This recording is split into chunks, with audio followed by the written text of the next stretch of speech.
Distinguished participants, ladies and gentlemen, it is an honor to welcome you to this session, Talking Business Eastern Europe and Central Asia.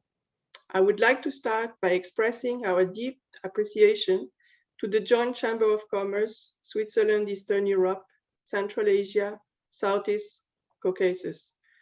I express my gratitude to Dr. Dorit Salis, the Managing Director of the Chamber of Commerce, for having responded positively to UNCTAD's invitation to organize this session during the 7th World Investment Forum.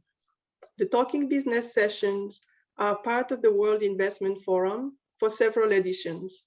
They provide a platform for policymakers and investment stakeholders to engage with business representatives on climate opportunities, as well as challenges, reforms, and policy direction for investment in different regions of the world. This year, we have decided to change the format of the event. Instead of a panel of high-level policymakers and investment promotion representatives, we have invited representatives of the private sector, as well as associations and organizations that assist them throughout the investment cycle. We have asked them to share with us their perspective on the impact of the COVID-19 pandemic on their investment plans, their concerns, and their investment intentions and strategies. My role as moderator will be to facilitate the session, the transition between speakers, and the interaction with the participants. For the participants following us on the live streaming of the event, thank you for being here. You have the possibility to ask questions by simply adding them to the chat on your screen. And without further ado, I will invite Dr. Dorit Salis, the Managing Director of the Chamber of Commerce, Switzerland, Eastern Europe, Central Asia, South Caucasus, to open the session with some remarks. Dorit, you have the floor. Thank you so much, Chantal. And on behalf of my organization, the Joint Chamber of Commerce, Switzerland, Eastern Europe, Central Asia, and the South Caucasus, I would like to thank UNCTAD for giving us the opportunity to partner on an important discussion with the private sector, their experience during the pandemic, how companies are handling the challenges, and the extent to which they can continue to fulfill the Sustainable Development Goals. The Joint Chamber of Commerce, which I represent, is Switzerland's leading private sector organization that promotes bilateral business between Switzerland and 13 countries of the region, mainly outward investment and also trade. The Chamber, which is headquartered in Zurich with chapters in Geneva, Lugano, Russia, and Ukraine, was started by the Swiss business community and is geared to addressing the interests and priorities of Swiss companies, multinationals, but also small and medium-sized enterprises in a cross-section of industry sectors. JCC members, as mentioned, are Swiss companies engaged in trade and investment in Eastern Europe, Central Asia, and the South Caucasus, are looking to enter those markets. In this sense, we have a lot to learn from our members on dealing with the challenges and opportunities of doing business in the region generally, and during the exceptional period we are living through now. The past couple of years have tested the hardiest of companies. Foreign direct investment flows to the economies of Eastern Europe, Central Asia, and the South Caucasus shrank by more than half in 2020 to $24 billion, their lowest level since 2003, according to UNCTAD's World Investment Report 2021. Pre-existing problems and economic vulnerabilities, such as over-reliance on natural resource-based investment or on global value chains, were exacerbated, amplifying the COVID-19 related contraction of FDI. The pandemic shot hit Central Asia with a 1-2 economic punch, as global demand fell for the region's primary exports, commodities, and migrant labor, and triggered negative spillovers from key trading partners. Loss of customs revenue in 2020 due to closing of the borders and secondarily to the loss of tax payments indirectly linked to border closing. The reduction of imports, 70%, which are from China, strongly impacted domestic production since it was not possible to obtain production components. In this sense, the GDP of Central Asia, but also of Eastern Europe, contracted quite significantly in 2020. Ukraine saw a GDP decline of 4% in 2020, compared with pre-pandemic estimates of 3.5% GDP growth over the same period. This, the 2020 output drop was caused by implementation of strict public health measures domestically and abroad, a weakening of local demand, and of course, a sharp drop in trade and investment levels. Although Russia's GDP fell by 3% in 2020, it performed better than advanced economies and most commodity exporting economies. This was due to the government's sizable fiscal buffers and supportive monetary policy. Lesser known factors are a relatively small services sector and a large public sector that mitigated unemployment.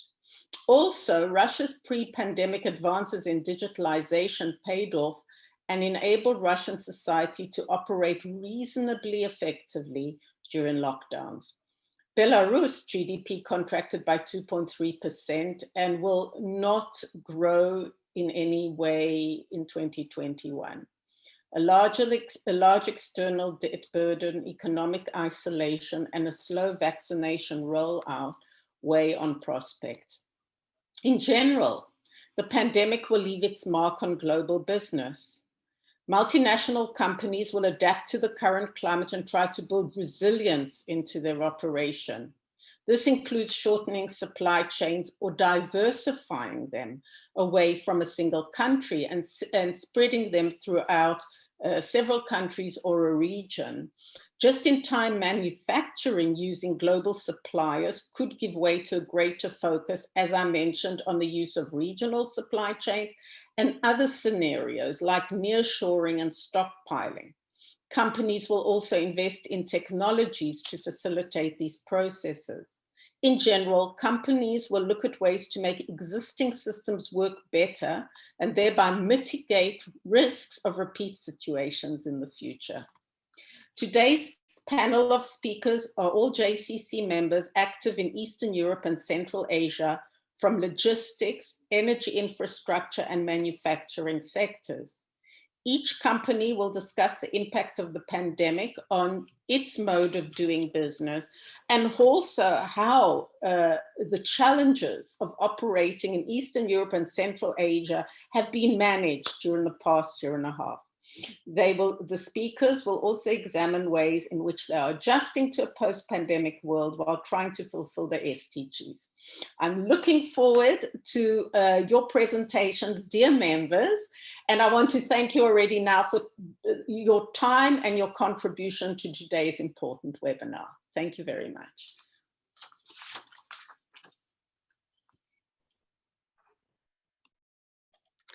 Dorit, thank you very much for your insightful remarks and all the information you shared with us on developments in the regions. I join my voice to yours to thank our panelists and for their time and willingness to participate in this presentation. And I would like now to invite Mr. Nicholas Kohler, Regional Director, Middle East, Central Asia, and member of the Militzer and Munch Group Management. The company employs about 2,000 people in about 30 countries and provide a wide range of road, air, and sea services. Mr. Kohler, you have the floor. Thank you.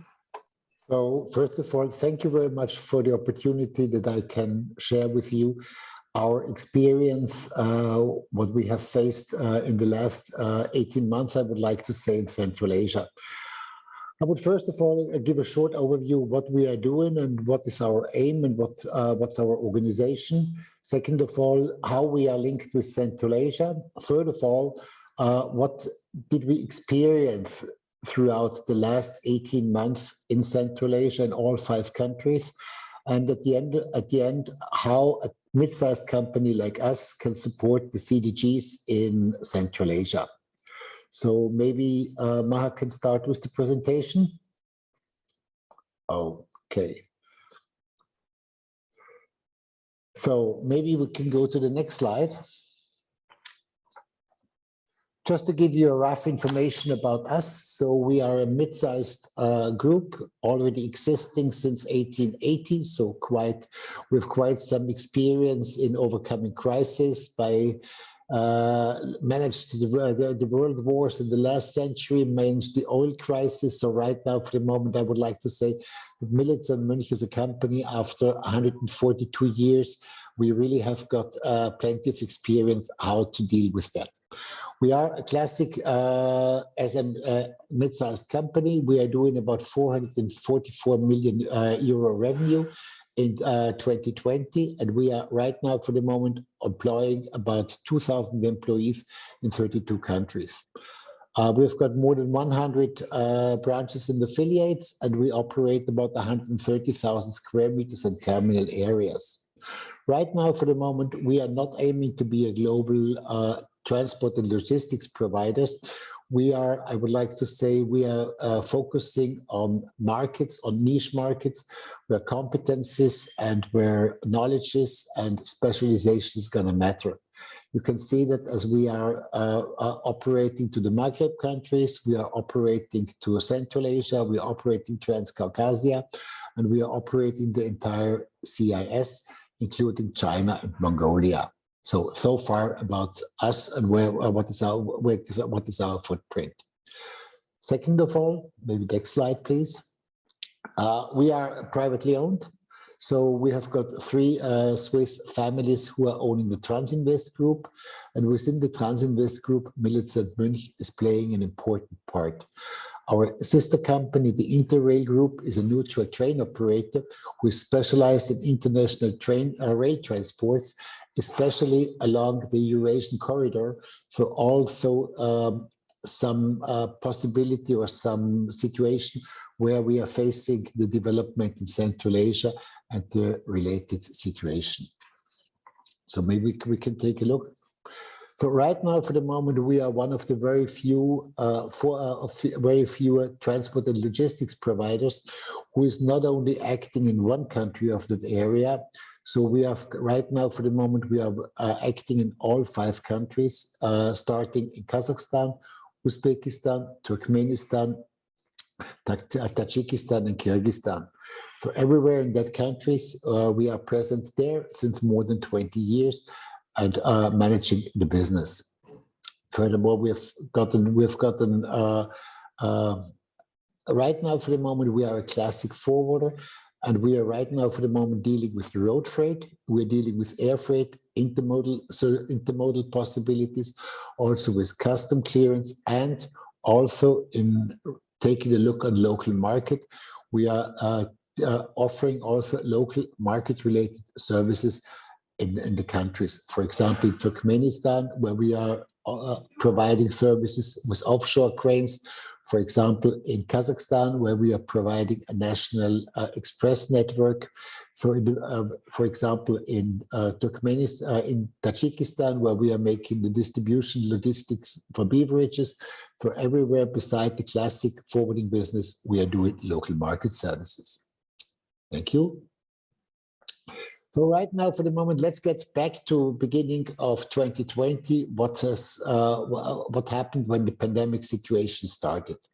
So what we all understood is we had a sudden reaction in all countries, because like in Europe, also in Central Asia, there have been quick reactions in various countries. And at the first moment, everything was closed. Closing of the borders, not only for people, but also for cargo, which was a significant problem for us, because we had to understand that cargo needs to move. If we are transiting cargo from Europe, for example, to Kazakhstan, we have to go across several countries.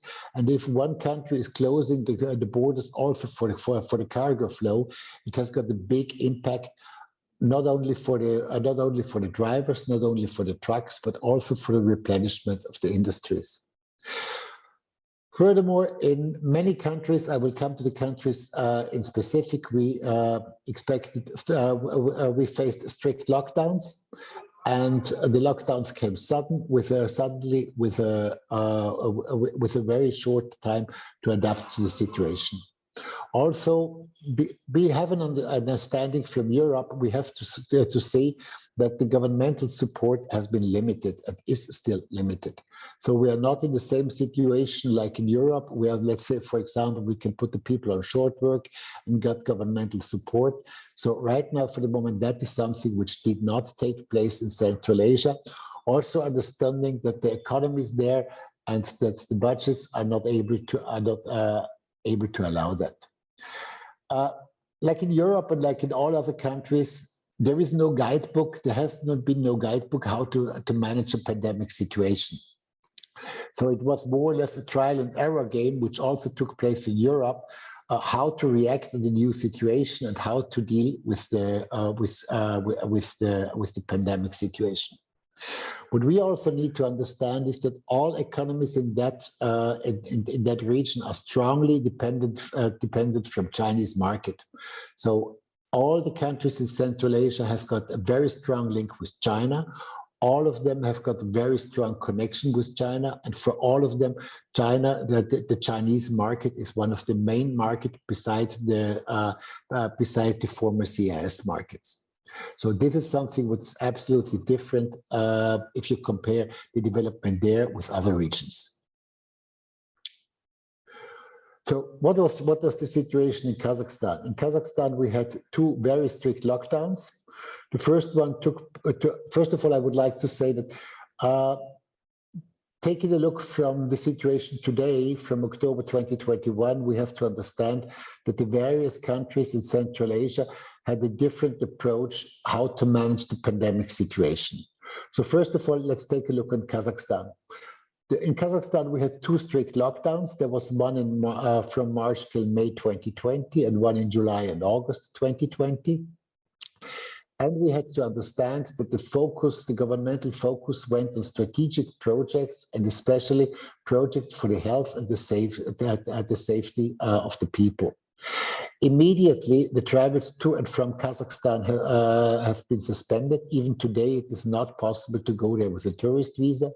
Even today, there is a very limited and strict control which foreigners are entering to Kazakhstan, and there is a significant and it's a quite difficult way how to receive a visa to go to Kazakhstan. So Kazakhstan until today, and it looks like they will go on with that until end of the year, they are limiting very much the international movements, and they are checking very much who is going to enter into Kazakhstan and who not. We also had the closing of public places, malls, and the entertainment industry. And right now, for the moment, a status system for the local citizens with a blue, yellow, red, and green system is in place.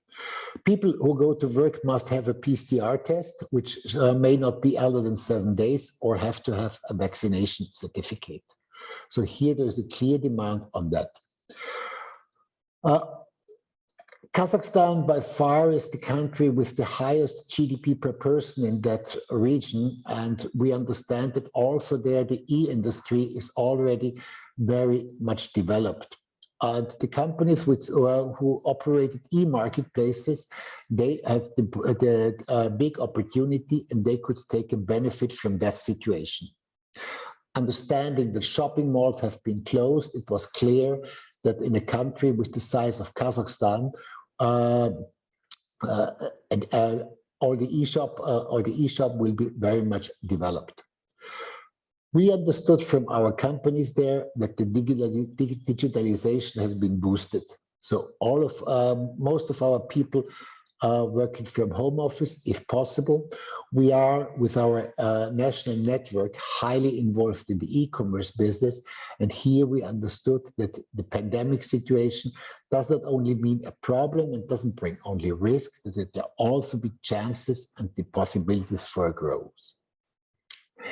The today's still vulnerable industries is, of course, the retail industry, which did not recover until today and went back on the level of 2019. We are supplying fashion retail companies in Kazakhstan, and we understand that they are still facing difficult situations. Of course, the oil and gas industry, and for sure the transportation, especially also the aviation industry. Clear was also that the 55% of the companies postponed investment projects. Stepping back and looking and understanding that there is no guidebook how to manage a pandemic situation, of course, investment projects have been kept on hold. Unemployment rate has increased, and also something which is special in the Kazakh situation is that the OPEC agreement means that the oil export from Kazakhstan has to be reduced. And understanding that one of the main incomes for Kazakhstan is the oil and gas industry, we also have to understand that there is a market limitation for Kazakhstan. So far, the situation in Kazakhstan. Next one, please. We understood quite a different situation in Uzbekistan. So at the beginning, there was a strict lockdown by mid of March 2020. Everything was shut down. Flights didn't take place. Trains have been closed. Roads have been closed. Everything was closed except for the food and the goods transportation. Also schools, university, public places, shopping malls, so the entire country, and Uzbekistan is the country with the largest population in Central Asia. Everything was closed down.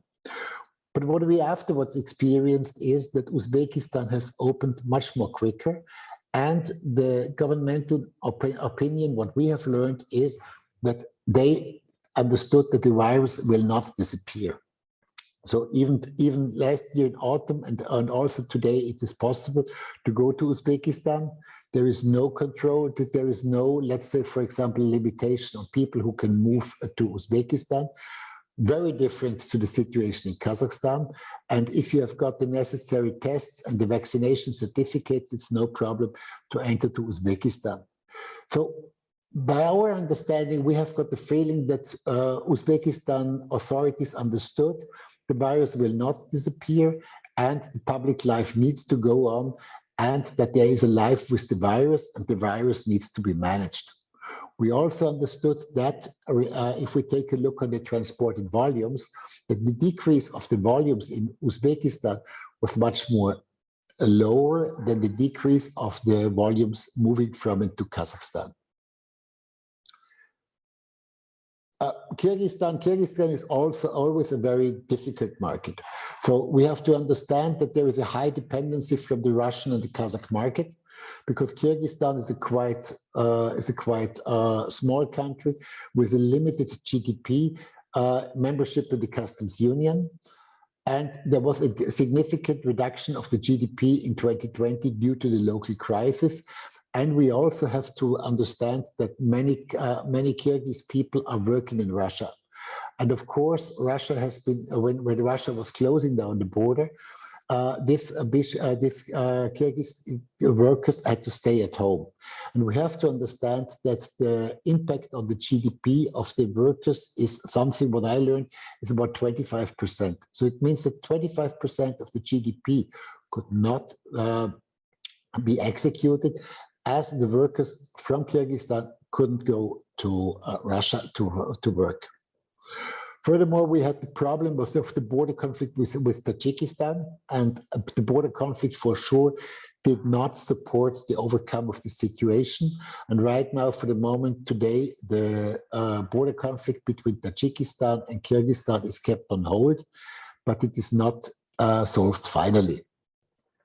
We had a dramatic reduction of the GDP in 2020, and also for 2021, we do not expect a full recovery. Regarding international contacts and regarding the movement of the cargo, borders are open and people, except if they are not Tajik, can travel to Kyrgyzstan, and cargo also can move from it to Kyrgyzstan. Economic situation of Kyrgyzstan was even difficult in 2019. And for sure, from our perspective, it has been worsened in 2020 and 21 by the pandemic situation. Next one, please. Then we have Turkmenistan. Turkmenistan had the strongest and the most strict reaction on the pandemic situation. Borders are still closed since March 2020 for everyone. So foreigners, Turkmen nationals, nobody can get or leave the country, except, let's say, for example, he's entering there for some special project with a very special permission. Cargo can only cross via certain borders without drivers. So either we go to Baku and then we transport the trailers on the ferry to Turkmenbashi, or the trailers are swapped at the border in Farab, but it's not possible for a foreign driver to move the truck into Turkmenistan. Public life has been shut down to limit the contact between the people, and it is expected that the situation for sure will not change before end of the year. So if we see, let's say, for example, the Uzbek reaction, if we see the Kazakh reaction, then we have to understand that the Turkmen reaction is the most strongest one in the on the pandemic situation.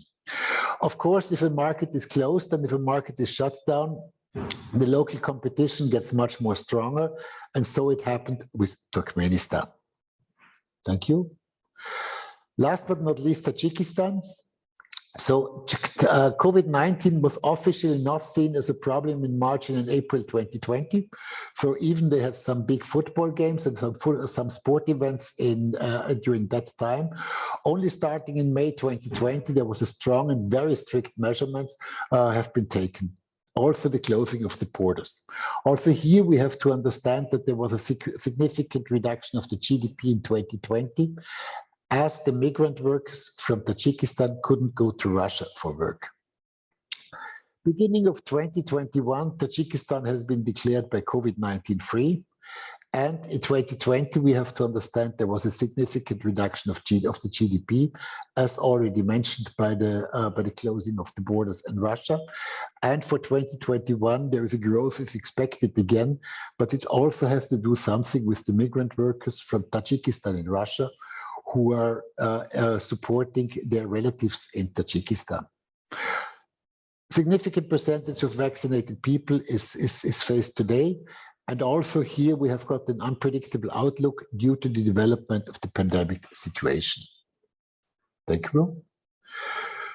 So we have to understand, we are talking about China, and we have to understand that the pandemic situation started in China. So as all these countries are depending from the Chinese market, what is the situation there? Because all countries have got huge cargo movements from and to China. So today, the border between China and Kazakhstan have been closed for this, and the trains cannot move from China to Kazakhstan.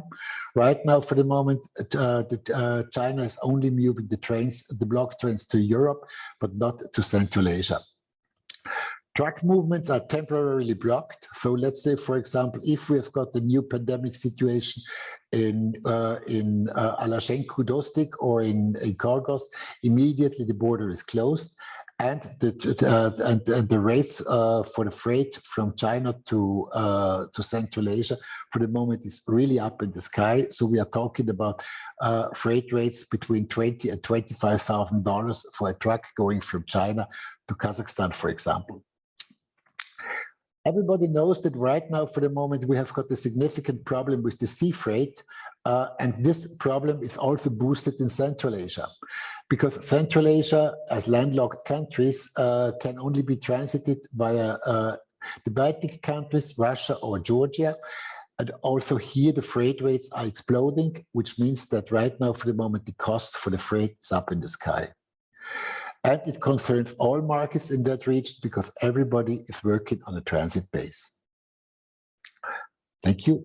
More normal is the situation with Russia and Europe. So with Russia and Europe, the freight rates, as it's a trucking business, is more or less on the same level like 2019.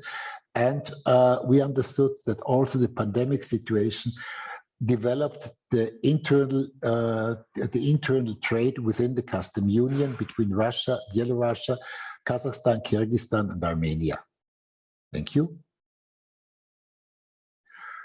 So what is our expectation? So we understood the different approach, everything between the full closing and the life with the virus. We have to understand that the governmental support can only be limited. We expect that the next months will bring clearness, and if we talk with our people there, they say that in April, May, they hope that the pandemic situation will have overcome. We have got still a high dependency from global developments, especially with China. And also there is the big hope that we will have a normalization on the cargo movements.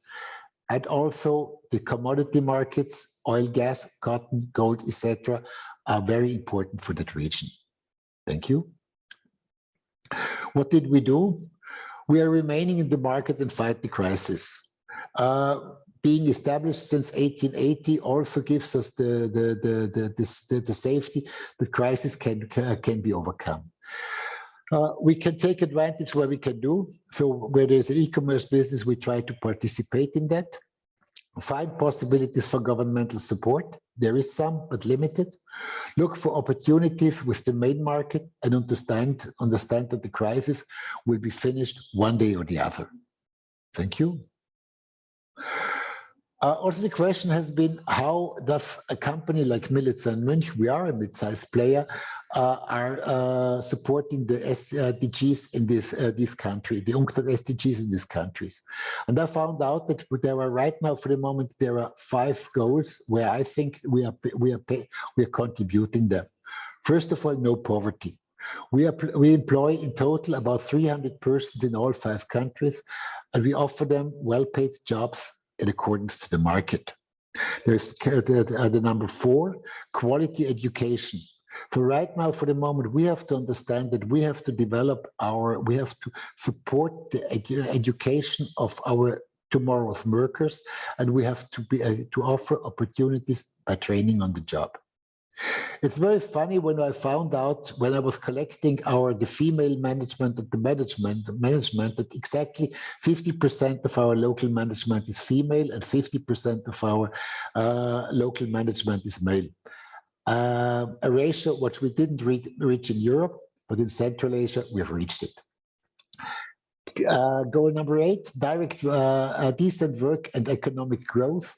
So we would like to offer attractive workplaces, and by that to have an understanding of the growth of the local business. And of course, a forwarder is somebody who is using resources. We use wherever possible the transport modes with the lowest possible emission. So we suggest intermodal businesses, we suggest rail business instead of air business. So here I think that we are contributing the situation. Thank you. Finally, what measures will allow Milica and Münch to grow the business and increase the contribution to the SDGs? So I think that there are three main reasons. So first of all, local anchoring. So our customers are local acting companies, and we are very much involved in the local market. We see ourselves as a local player in all the countries, working in an international environment. As a second, we are a family-owned group, and we support local companies with international connections and technology, and we would like to try to match both worlds. And last but not least, we listen to our customers and we create tailor-made solutions. And all of these 3 bullets at the end of the day can give us one logic result. Economic success, by our opinion, is the base for any contribution to the SDGs. Thank you very much.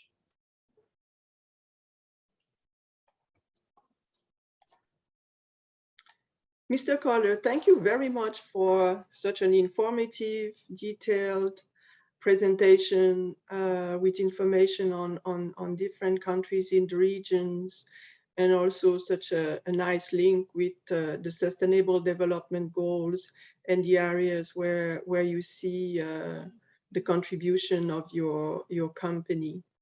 I will now invite Mr. Henrik Eklund, Vice President, Middle East, Africa, and Eastern Europe Services Division, and Vice President, Region, Europe Services Division, Burkhardt Compression to speak. Mr. Eklund, I look forward to know more about your business involved in reciprocating compressor systems. Mr. Eklund, you have the floor. Thank you. Thank you, Madame Dupasquier, and good day, good morning, good evening to everybody on the lines. If I may see the slides, please. I would like to start by, on the behalf of Burkhardt Compression, to thank you all for this opportunity to present today, both our company as well as, of course, more importantly, our business in the Eastern Europe and Central Asia area. Consciously, I will not do so many references to COVID. Many of the same challenges as we just heard from my co-panelist, Mr. Kohler, are very valid for Burkhardt Compression. So I will focus more on the general challenges and the opportunities with certain selected references to COVID in order not to repeat ourselves in this forum. So just to understand who we are and where we come from, I would like to draw your attention to a few selected points here. So basically, we are a company with a very long history. We are almost 180 years in the business. We are stock listed here on the Swiss stock exchange, and we are a medium-sized company with approximately 650 million Swiss francs of turnover. As of March, we were around 2,500 employees and growing relatively aggressively globally. We have a presence in 80 countries, and we have both our own subsidiaries as well as we work via distributors and agents. There is one more point that I would like to add to this, which makes us relatively unique, and that is that our production is here in the canton of Zurich. Our main production facility is actually here right underneath me, where we have 30,000 square meters of production floor, and our most sophisticated and biggest compressors weighing hundreds of tons are actually produced here in Switzerland. Our vision is to be our customers' first choice for gas compression solutions across the entire product cycle. So we sell both compressor systems as well as service them for a lifetime of typically 40, 50, and even 50 plus years in many cases. In short, wherever you have gas, you have a Burkhardt compression or opportunities for Burkhardt compression. Now, many of you might ask, what is a reciprocating compressor where we are the product and service where we are the world leader? Without going into technical details, a reciprocating compressor is like a giant bicycle pump. That's it. A very efficient way of compressing all types of gas. If we then next move on to this specific area, apologies, first a quick look at the different market segments we are. So if we look at the 5 different market segments, within all these segments, you have typically 15 to 20 different applications. And behind the applications, you can have hundreds, if not thousands, of different end products. And of course, when you see here, and we talk about resource-intense countries, you can see that gas gathering and processing, refinery, gas transport to a certain extent, and of course, some petrochemical and chemical industry is very relevant for this area. When it comes to the modern part, or the more modern part, in other words, new hydrogen applications and industrial gas, that's something that is still, let's say, in a growth phase. If we then look at selected countries in this specific area, you can see that Russia for us is definitely the biggest market where we are very present. And then I would categorize the remaining 4 countries that you see here as more of a business development in progress. And here, with the limitations of COVID, it is clear that this business development has been slowed down. Business development typically requires travel, it requires relationship building and classic sales work. And this is very clear that this has been slowed down by the COVID. The regions are very different.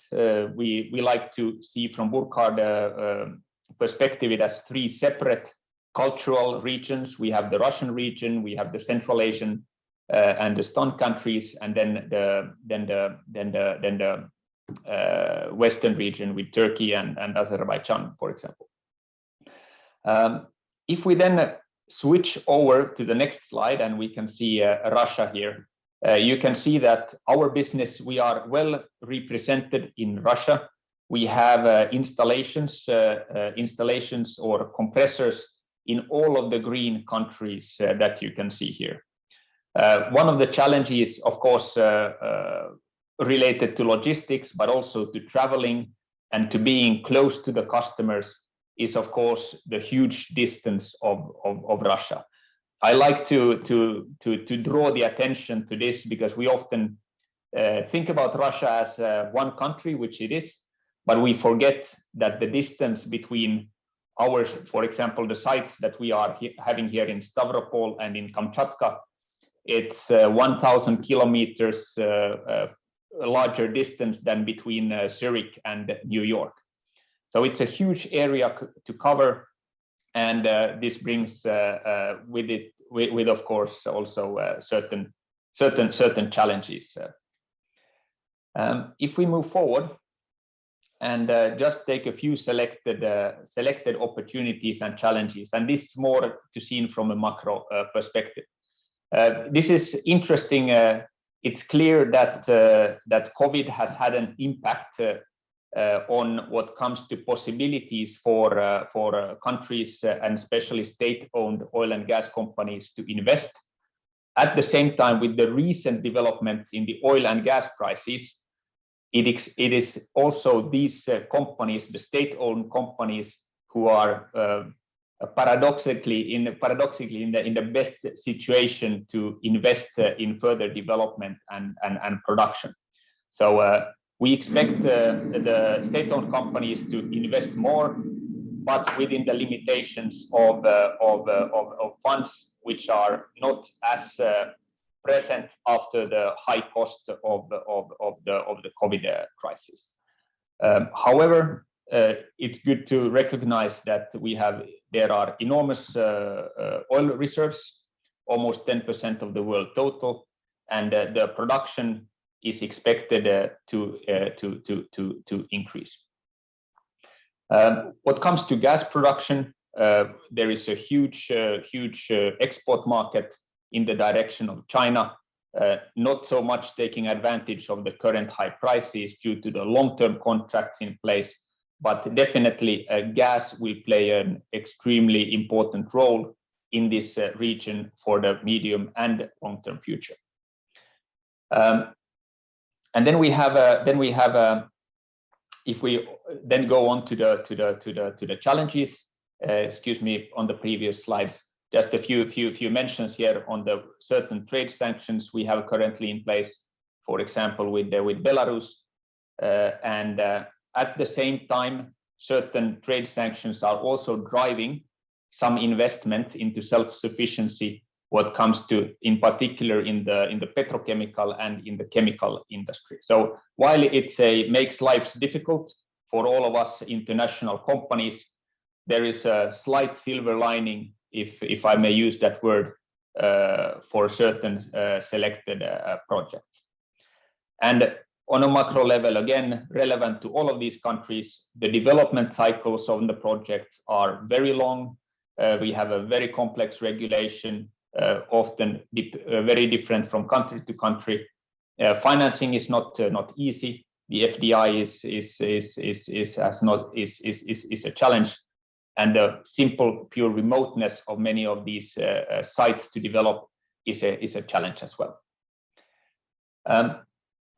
Finally, if we then look at on a more of a micro level and what comes to Burkhardt, we see large opportunities in this whole region, both for new compressor systems as well as service for compressor systems. And many of these sites, regardless of the sector, tend to have very old, often Soviet time Russian and Ukrainian equipment installed, and there are large potential for upgrades and services and replacements in all of these.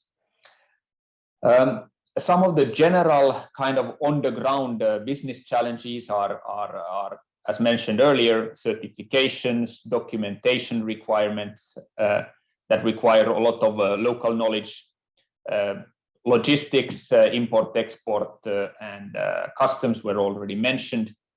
A challenge we are currently facing, and probably also aggravated by the COVID situation, is the payment. So the first challenge is to have a good and solid payment security in place, which is not always possible.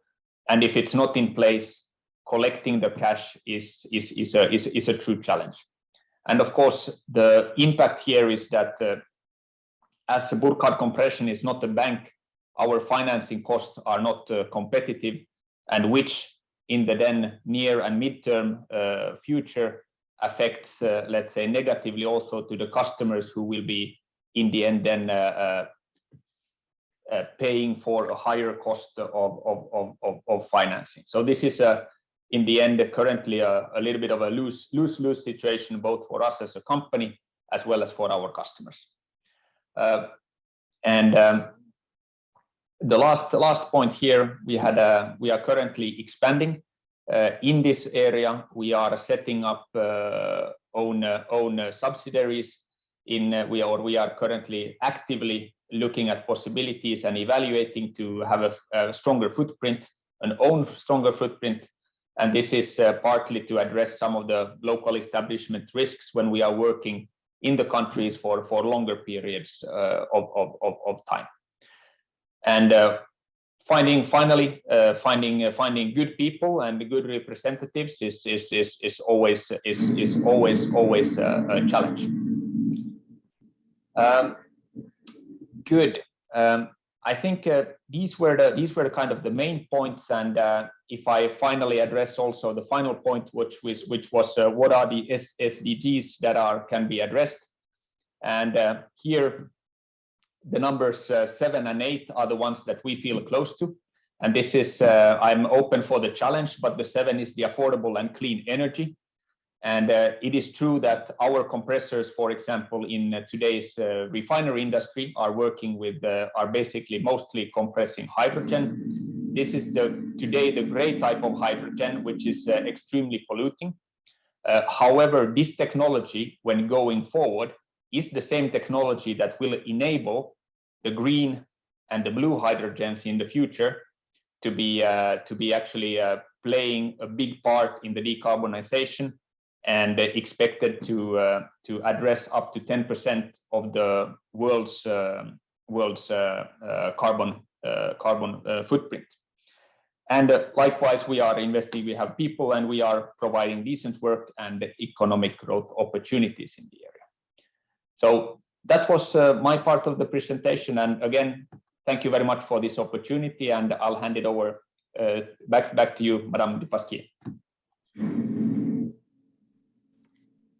Mr. Eklund, thank you so much for your presentation. Again, I think we've benefited from a lot of insights from your presentation on the business opportunities, but also the challenges businesses face in the regions in normal time, and also in this not so normal time with the pandemic affecting all our activities for the past year and a half and a bit more. I would like now to invite Mr. Igor Almazov, who is Key Account Manager of Hitachi Energy Switzerland. Your company has, I've read, has broadened its focus on sustainable energy and as a team that is dear to our heart, we look forward to learn how you went about the strategy in your company. Mr. Almazov, you have the floor. Thank you.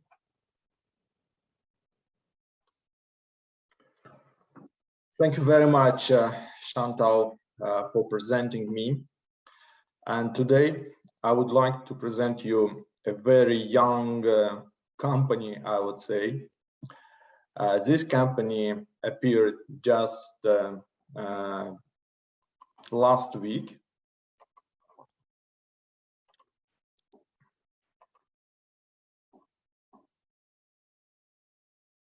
Do you see my screen? Yes. Good. Igor, can you put it on full? On, yeah, thank you. That is why I named my presentation like a discovery of Hitachi Energy. What is Hitachi Energy in fact? As I said, this company name just officially appeared last week, but at the same time, we have a very big history of two companies, ABB and Hitachi. Hitachi Energy is a joint venture of ABB Group and Hitachi. Both companies decided to open a new challenge in their history about 3 years ago, and during this period of time, which exactly crossed with pandemic, we performed a new company through creation Hitachi ABB Power Grids, and today, since last week, we have a new company, Hitachi Energy. And why Hitachi Energy was created? It is very important to understand the current situation in energy transformation. We are actually on a period of time when we are moving from carbon energy to carbon-free type of energy. And this energy is electric. And for us, the new type of energy, electrical energy, is very important, actually fantastic, because ABB and Hitachi act in this area for a long time. And Hitachi Energy will be dedicated to this transformation, to the new energy world. We call it a sustainable electricity world. And we consider fully that electricity will be the backbone of the entire system. It is information not only from us, but also from other energy companies, experts, and professors. They all say that we come to a new world. And the first task which we have today, it's accelerated shift from fossil-based to renewable and generation. Second is growing electrification of transportation, industry, and buildings. Today you see how transportation moving to electricity, electrical cars, electrical buses, heavy transport, industry as well moving to electricity, for instance, the heating of industrial sites becoming more and more electrical. The same is the same situation in building sector. You also can see so many electrical devices appearing on the market today. And for sure, in areas where we cannot make energy supply full electrical, for instance, in airplane business or even in railways still today, we think that we have to develop sustainable energy carriers, which actually will complement to direct electrification.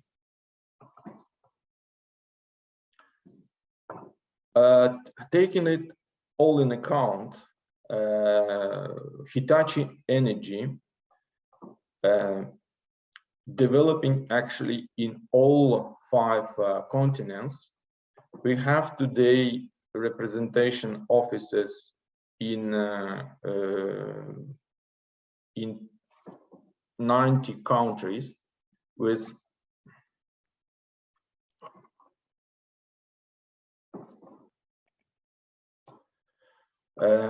with 200 offices, with about 38,000 employees.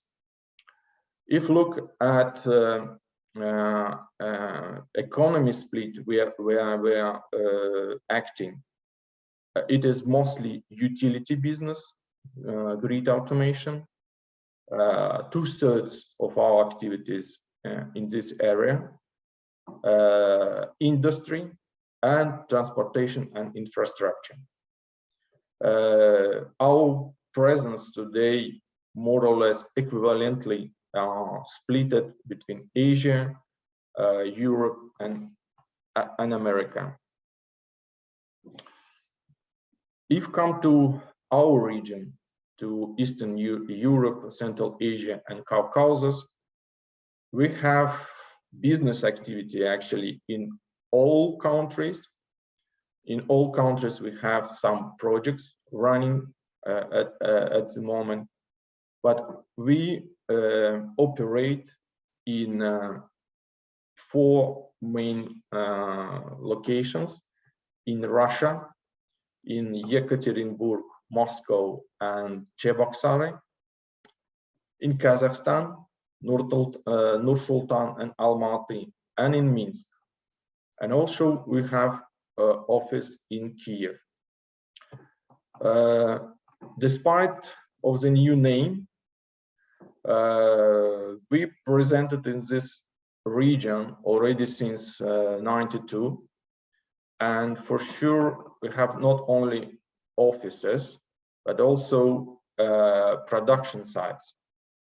We invested in production sites in Russia for quite a long time ago, and investments in Russia and other regions is always on the table of management, depending on economical situation and importance of some activities in the countries. For the time being, we have about 900 employees already in the region, and about 500 projects running every year. Apart of production, we also have developed a training center. We call it university, Hitachi Energy today University, which gives education to people who want to cooperate with us, or generally want to know about green energy sources, digitalization, and anything related to electricity. Just to give understanding what we are doing as Hitachi Energy, we have 4 business units.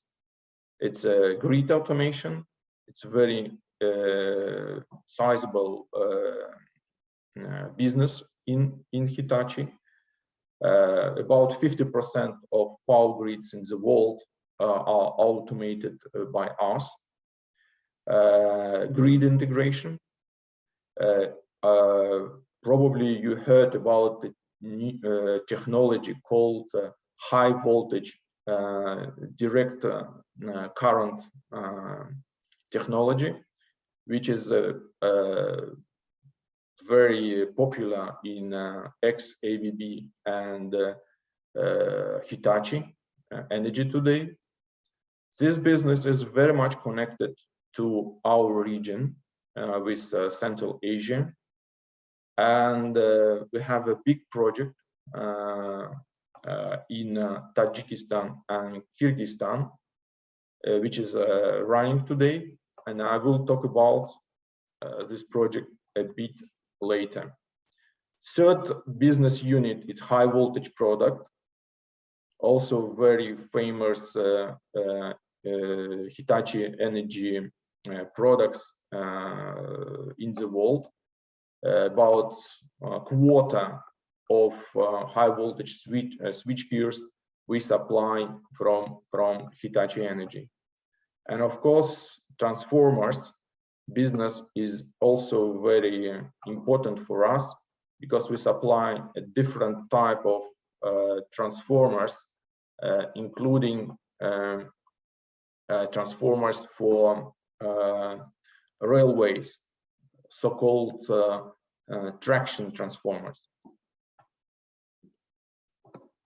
And if you look at industries in sectors of economy where we presented, it's, as I said, utilities, renewable, a lot we're doing in renewables, industries, of course, and transportation. Transportation becoming more and more important for Hitachi. Data centers, it is also in focus, because for your information, data centers consuming double size energy than even a city with 10,000 people. Data centers consuming a lot of energy, and also need very good cybersecurity. And smart life. Smart life, of course, it's connected with buildings. This question: what investment policy reforms should be considered priorities by governments, by host governments? And we're trying to respond on this question by investing or doing a certain reforms in renewable integration. It is quite important, because we are all talking about green energy, solar, wind power stations, and we don't know how they can work all together. Big challenge, it is integration of green energy sources into existing power grid. Flexible energy transition, distribution, and storage systems. It is also important because today, when we are trying to move from a monopoly of energy supply by power grids to distribution energy supply, we need to have very good flexible energy transition systems, and HVDC technologies actually support us to have such projects. And of course, storage systems are becoming also important, because with green energy generation, we don't have stable supply of electricity, for instance, during day or night time.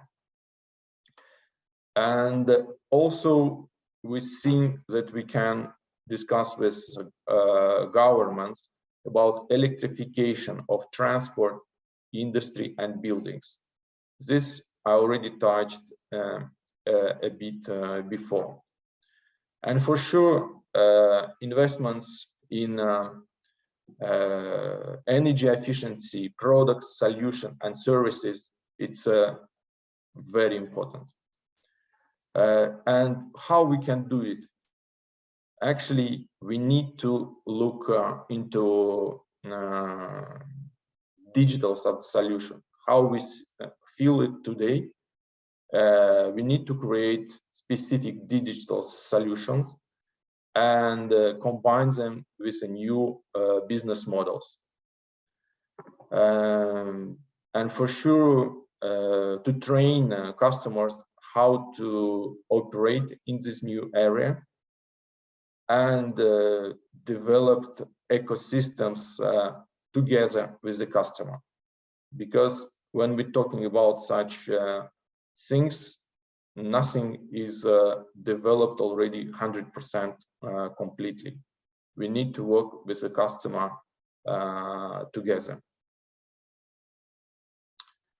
And just like information, the platform, Hitachi Energy platform, who does this transformation, called Lumada. Lumada, this name, trade name, will be actually promoted on the market in the nearest future. And we do all it because, according to experts, we will have 4 times more renewables by 2030. We will have increase of electrical transport for 18 times by electrical cars and others. And also we think that in the industry, emissions will be decreased by 20% by 2030. And of course, all our goals are connected with situations around. And one of the challenges for the last 2 years we had with COVID-19 pandemic. I think Mr. Kochler very well described COVID situation in all our countries. And this was a big challenge for Hitachi Energy. And of course, we responded for this challenge by entire, let's say, network. We worked, of course, with employees. Employees, we are very much involved, customers, partners, and community. Because Hitachi Energy, as multinational company, feels a certain responsibility for world development, for society.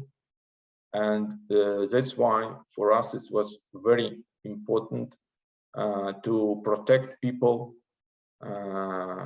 with our technologies. Like an example, for instance, we developed a ventilator system for 250 hospitals in Brazil 2 years ago.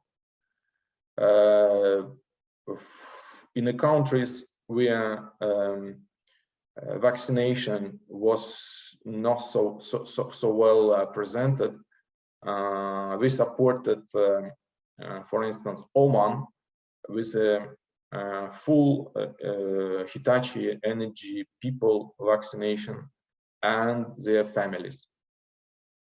And also we collected certain amount of money, and we spend it for people who needed the support during COVID pandemic. But as a response for COVID-19, it is not only measures which the majority companies do.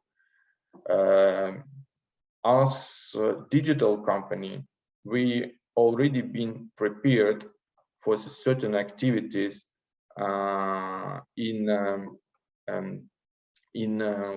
COVID-19 time.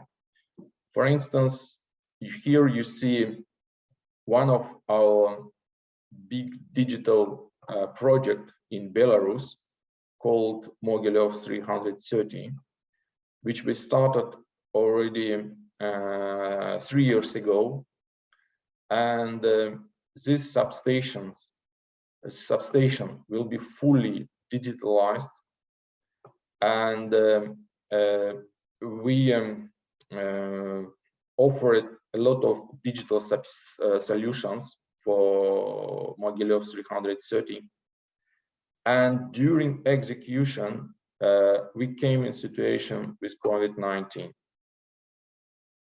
And everyone was thinking that the project should stop, because without support from company from Switzerland, from Russia, Sweden, this project was very difficult to execute. But due to our technologies, we conducted commissioning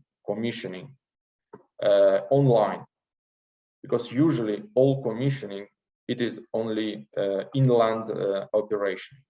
You need to send people who coming on site and do everything manually, or supporting local workers. But during pandemic, we developed the online support, and not only giving advices to locals, but we operated directly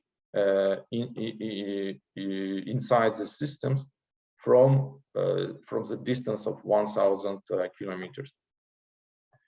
It's exactly digital response. What contribution can Hitachi Energy make for SDGs? For sure, it is our main, also one of our main activities. And here, this response is connected with several SDGs, and of course, 7 SDGs is affordable and energy and clean energy. It is most close to our activity, but nevertheless, we have impact to planet, people, peace, and partnership. For planet, as you see here, the figures, it is very important internally to decrease carbon emission by 50%. We also decrease waste disposed and hazards, substacles, and chemicals. For people, it is our goal to have a zero harm. Any meetings in Hitachi Energy starts with explanation of high standards of our security. Long learning culture. As I said, we always trying to give education to local countries and also open universities locally, like we have in Russia. Peace. It is also very important to have a zero incidents of corruption and bribery in the company. And partnership. We are partnering with companies in any project, including even small ones. Just to support this information, I show this slide about CASA 1000 project. It's a huge infrastructure project, delivering energy from Kyrgyzstan, Tajikistan to Afghanistan and Pakistan. Hitachi Energy presented in this project by construction two stations in Tajikistan and Pakistan. It calls converter stations. They convert energy to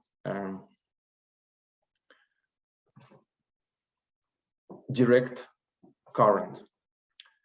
In order to decrease carbon emission, we implemented in this project new HVDC light connectors, and by doing that we reduce 67% of carbon for our installation in Tajikistan and Pakistan, because for this system reduction of power losses, it is the most important thing where we can save losses.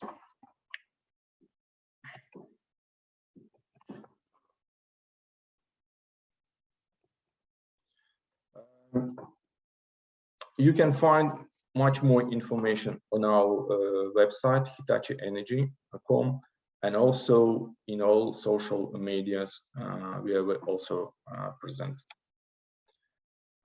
If you have or you will have questions, you please contact me, and you can get all connections in this area where I'm also deeply involved, because for the time being I'm responsible for this region. Thanks for listening. Mr. Almazov, thank you very much. I think we have our goal in this new talking business arrangement. We wanted to learn about businesses, about companies, how they deal with day-to-day operation challenges, to get some concrete experiences and learning about activities. And I think the goal has been more than achieved. We've learned a whole lot of issues that are critical to continue making progress towards the Sustainable Development Goals, to continue improving business activities, recover from the pandemic, and move forward in terms of economic and social development. So I want to warmly thank our speakers, and I would like now to open the floor to the question and answer segment, and I can perhaps invite Dorit to ask her questions, and then we'll monitor the time. We have to finalize the session at 1 p.m. So Dorit, please, if you break the ice. Thank you. Thank you so much, Chantal, and thank you to all our three speakers in different sectors, our three members who shared their very, very deep and far-reaching expertise in different sectors with us. I wanted to address a question to Nicholas Kohler of M&M Militamung. You talked about, Nicholas, you talked about the challenges you had during the last couple of years, during the pandemic, with transporting, from China via Central Asia, and you also emphasized the key role that China plays in terms of the Central Asian market.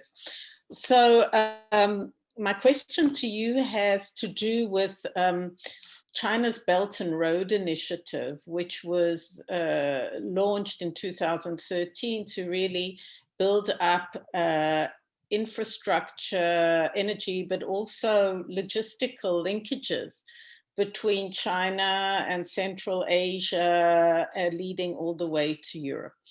If China, and this is possibly already underway, shifts its emphasis, its BRI emphasis away from Central Asia, maybe looking more inward now or looking further south to Southeast Asia, and that, how do you see that affecting logistical links in the Central Asia region? So right now, for the moment, I do not think that China is putting less importance to the markets in Central Asia. So what right now, for the moment, we have to understand is that China is clearly giving a priority to European markets. And it means that they put the transport resources, what are available there, on the European market. So they do not, let's say, for example, they don't give preference to the Central Asian markets. I do not know what is the reason behind, but at the end of the day, we have to understand that it's very, very difficult for the moment to move cargo from China, for example, to Kazakhstan, to Uzbekistan, to Tajikistan. So we are, let's say, for example, we are terribly looking out for routings. We are going via Manchuria.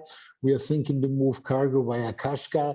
So right now we're thinking about moving cargo via Pakistan and Afghanistan to Central Asia. So right now, for the moment, we are in a deep search for transport resources from China to Central Asia, as the resources mainly are put in place from China to Europe. So that's the situation. But we do not see a lower importance what China is paying to the Central European markets, Central Asian markets. Sorry. Okay. Thank you. Thank you very much for that. Thank you, Dorit, for the question, and thank you, Mr. Kohler, for the answer. Maybe I can ask a general questions with like 1 minute answer for Mr. Eklund and Mr. Almazov and Mr. Kohler. Your three presentations touched upon e-tools, e-government, digitalization. Is there one thing you would like governments to do to help you benefit from e-tools more easily? Thanks for the good question. I guess I guess the answer is not that there is one topic. It's across all the topics that makes bureaucracy easier. So I guess the short answer from our side is that whatever that can be digitalized, especially what comes to let's start from the very simple kind of application or bureaucracy processes would be very welcome. So my suggestion would be to focus on the simple parts first, and then move on to the more complex part. So that's my 1 minute answer. Thank you, Mr. Eklund. Mr. Almazov? Yes, thank you for this question. Hitachi Energy is not involved in e-commerce. We are mostly in industry and in a big businesses, let's say, and that's why we are in direct communication with customers and governments sometimes. But nevertheless, point of digitalization is very important for us, because as I already mentioned, the digitalization platform actually is a base for movement from fossil-based energy system to renewable. And we need to collect information. We need to work with this information, use it as more as possible efficiently, and by doing this, we reduce all shutdowns or any human accidents or whatever. That's why we're pushing maybe not governments, but power grids, big industries for digitalization. Thank you, Mr. Almazov. Mr. Kohler, 1 minute. Yeah, I would very simply underline what Henrik Eklund and Igor Almazov already said. Everything which is reducing the bureaucracy and making processes quicker, smaller, slimmer, and smoother is supporting business. Thank you very much. Ladies and gentlemen, we have now reached the end of this session. I hope you have enjoyed as much as I did the different presentation and the experience shared by the speaker. My sincere gratitude to the Joint Chamber of Commerce, Switzerland, Eastern Europe, Central Asia, South Caucasus, and to you, Dorit. Our collaboration started several years ago, and it's always a pleasure to organize an event with you. I just take the opportunity to indicate that Mr. Marcel Polisic, who is the CEO of Burkhardt Compression, is also the president of the Joint Chamber of Commerce. So it's a pleasure to have the opportunity to cooperate with Burkhardt Compression for this event. I wish to thank our speakers again for your inspiring presentation, and for to the participants from around the world who followed us live on the World Investment Forum platform. Thank you very much. Good morning, afternoon, or evening, wherever you are. And please continue to follow the World Investment Forum session this week, as there are many more coming. Thank you and bye-bye.